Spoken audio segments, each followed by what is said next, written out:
l'aile Richelieu et préempter cet espace qui normalement était dévolu aux collections. Et finalement, Mitterrand va demander à son ministère d'aller s'installer à Bercy et celui-ci va libérer l'espace en 1989 définitivement pour y établir cette cour.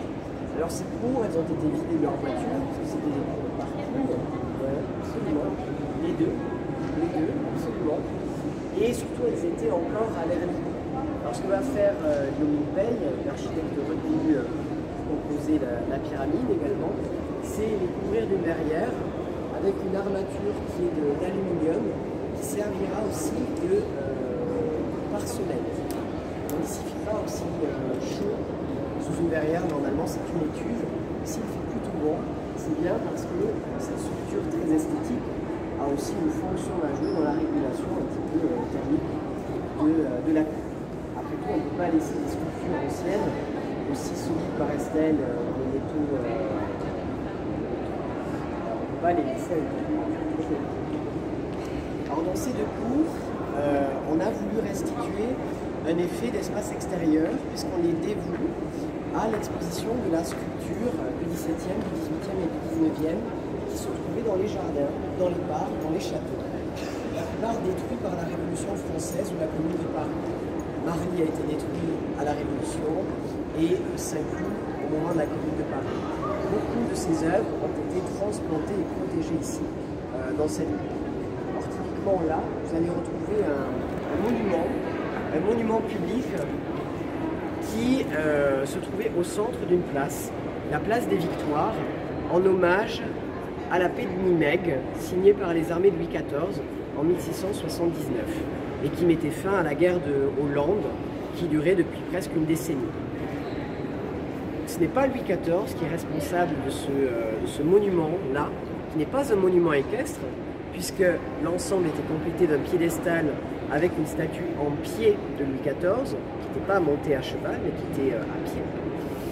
Et cette commande a été passée par un maréchal qui a voulu se faire bien voir de Louis XIV, qui voulait lui offrir ce monument comme pour marquer justement sa fidélité, sa participation à cette même guerre. Ce maréchal va également organiser tout un îlot urbain autour afin de rentabiliser aussi ce projet de place des Victoires où devaient se trouver des habitations, des hôtels particuliers, des habitations extrêmement chères, destinées à la noblesse, destinées à la notabilité de la cour de Louis XIV, mais jamais cette place ne rencontrera le succès escompté. Pourquoi? Parce qu'elle est... Alors la place des Victoires, elle est, oui, vous faites bien de me le demander, elle est au-delà des Halles et elle s'approche quand même beaucoup de la bourse Brognard, qui n'existait pas du tout en Louis XIV, mais un peu à la charnière, en tout cas près des boulevards. Et les boulevards, à l'époque, elle est assez petite, mais, par rapport au volume des statues. Oui, oui, mais le groupe statuaire au centre était immense, pas du tout en rapport d'échelle de la place. Toujours est-il que cette place, voulue par le duc de la Feuillade, qui est le maréchal, va lui exiger de lui beaucoup de finances, il va y laisser beaucoup de plumes, mais malgré tout, il aura réussi son pari qui était de rendre hommage à Louis XIV. Alors, on n'a pas ici au Louvre la statue de Louis XIV que l'on doit à Martin Desjardins, qui est l'artiste retenu par le duc de la Feuillade pour composer l'ensemble, car elle se trouve à Versailles. Elle a eu un succès posthume et on l'a placée à Versailles. Simplement au Louvre, on a gardé le piédestal. Le piédestal qui est marqué des 4 captifs, chacun emblématisant une nation qui a été dominée par la France Louis XIVienne suite à la paix de Nimègue et aux nombreuses paix qui ont été signées après ces 10 ans de conflit. C'est une manière de passage de relais, montrer que désormais la France est complètement dominante en Europe et écrase ses ennemis. Tous les captifs étaient enchaînés. On le voit, certains ont les mains encore dans le dos. Simplement, ces chaînes n'existent plus. On le verra dans quelles circonstances. Alors, qui sont ces allégories de nations qui ont été dominées, écrasées par les forces armées de Louis XIV? Alors, pour commencer comme il se doit, on a la grande rivale systémique qui est l'Espagne. l'Empire espagnol.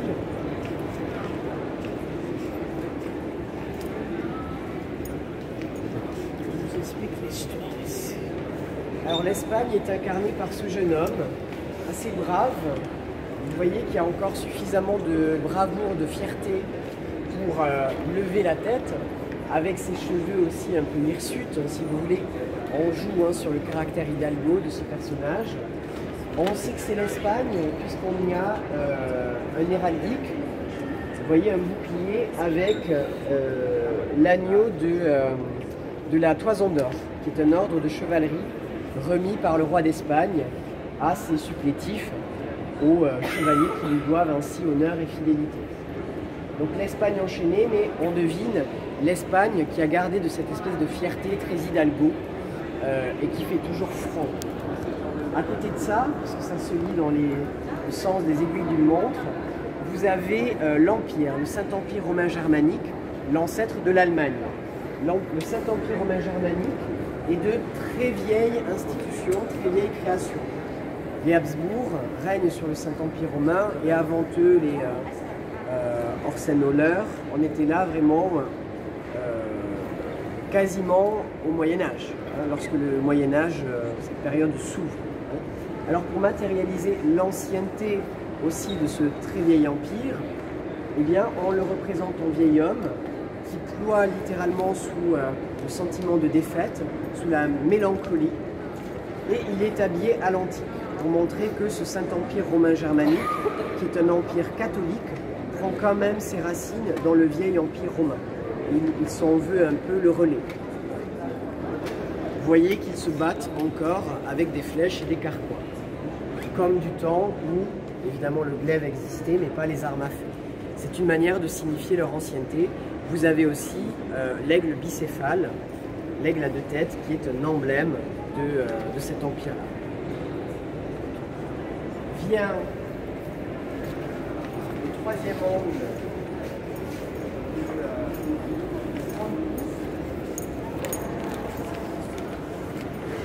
Alors, le Brandebourg, c'est un État qui se trouve à la frontière française, puisque le grand œuvre de Louis XIV a été d'assurer aussi la protection des frontières naturelles de la France, de son royaume, en se basant sur la topographie. C'est-à-dire ce sont les fleuves ou les montagnes qui doivent donner ces limites géographiques à la France. Donc ce sera le Rhin pour la partie nord-est, les Pyrénées d'autre part, en signant la paix des Pyrénées avec l'Espagne à un autre moment. Là, le Brandebourg est renvoyé vraiment à son caractère barbare, puisque le Brandebourg, ça renvoie aux vieilles ethnies, aux vieilles communautés gauloises, si vous voulez, qui ont précédé l'avènement d'une monarchie française sous les clovis, sous les Mérovingiens. Lorsqu'on met fin à ce système de barbarie post-chute de l'Empire romain et qu'on s'achemine petit à petit vers un système médiéval de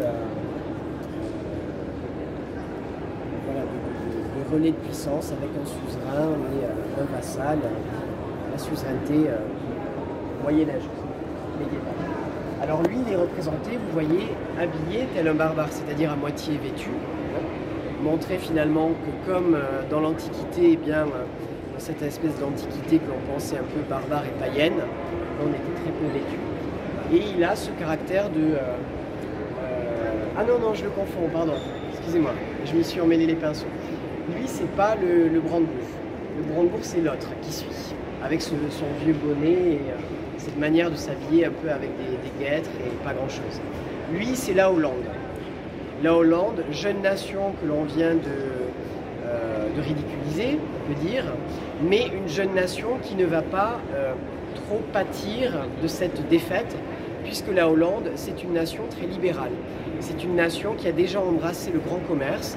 Il faut dire qu'elle a quasiment un État dans l'État, c'est la VOC, c'est la Compagnie des Indes orientales, qui devient cette sorte d'espèce d'énorme mécanique commerciale qui va faire le succès de la Hollande et qui va lui assurer une présence aux quatre coins du monde, la VOC.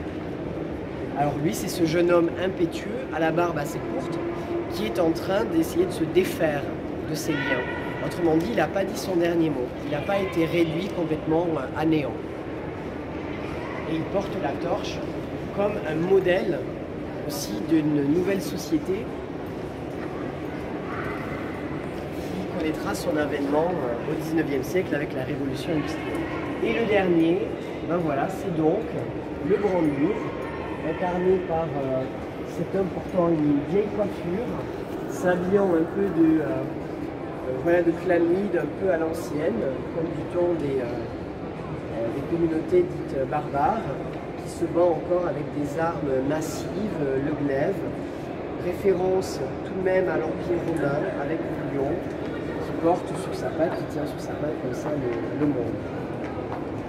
Alors toutes ces chaînes seront enlevées avec la Révolution française, parce qu'à la Révolution française, on considère que cette nouvelle pensée a une vocation, c'est de s'imposer et de faire florès, de faire des petits, et de faire adhérer toujours plus de nations. Et pour éviter toutes ces rancœurs et cette velléité d'États qui auraient été dominés par la monarchie française, eh bien on considère qu'il est de bon aloi de casser les chaînes, de briser ces chaînes, et que de réduire comme ça en état d'asservissement des voisins n'est peut-être pas la meilleure des solutions, et de toute façon n'a plus lieu d'être dans le cadre d'une pensée du siècle des Lumières qui fustige justement ces vieilles chapelles et cet ordre du monde qui consistait à dominer et à faire s'acculturer, peut-être, en tout cas réduire à néant les ennemis. Donc ce groupe n'a pas eu si vous voulez, n'a pas trouvé sa justification tout au long de son histoire, puisqu'à un moment donné, il est considéré comme un petit peu hors de propos et complètement contradictoire vis-à-vis de la pensée des Lumières.